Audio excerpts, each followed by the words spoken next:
Уважаемый господин президент. Kita harus tahu, Presiden Prabowo baru saja pulang dari Rusia. Tapi bukan cuma soal diplomasi biasa. Ada sinyal kuat bahwa Indonesia akan kerjasama dengan Rusia untuk membangun pembangkit listrik tenaga nuklir. Apakah ini awal dari babak baru energi kita?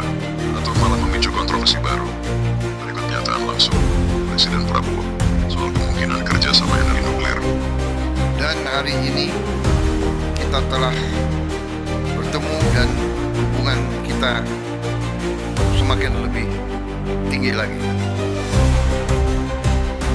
Pertemuan saya dengan Presiden Putin hari ini berlangsung dengan intens, hangat, dan produktif.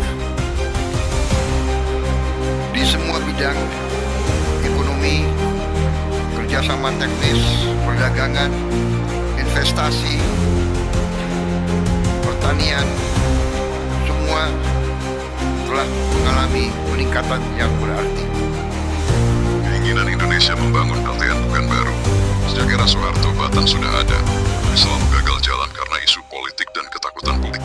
Ini krisis energi dan target net zero bikin opsi nuklir kembali dibuka, dan Rusia hadir menawarkan solusi. Presiden Rusia, Vladimir Putin, menyambut baik kerjasama nuklir dengan Indonesia lewat perusahaan Rosatom. Kenapa Rusia? Karena Rosatom sudah bangun PLTN di Bangladesh, Turki, Mesir. Mereka lebih luas dibanding AS atau Jepang. Tapi nuklir itu sensitif. Indonesia rawan bencana, publik belum percaya, dan dunia barat akan waspada. Bukan cuma soal teknologi, tapi juga geopolitik. Apakah ini sinyal Indonesia mendekat ke Rusia dan Tiongkok? Dan bagaimana dengan transparansi kontrak, pengelolaan limbah, serta pengawasan independen? Semua harus jelas. Menteri Luar Negeri Indonesia juga memberikan klarifikasi soal kesiapan kerjasama Indonesia-Rusia di sektor ini. Apakah Indonesia siap punya PLTN? Bagaimana dampaknya ke posisi kita di ASEAN? Kita bisa jadi pionir, tapi juga bisa jadi target. Apakah kerjasama ini benar untuk rakyat? Atau hanya elit dan investor asing? Apakah kita siap kalau ada bencana atau sabotage? Kerjasama ini bisa bikin Barat makin curiga. AS, Jepang, dan UE bisa tekan balik lewat diplomasi atau ekonomi. Punya PLTN berarti punya target besar. Bayangkan kalau ada serangan siber, dampaknya bisa fatal.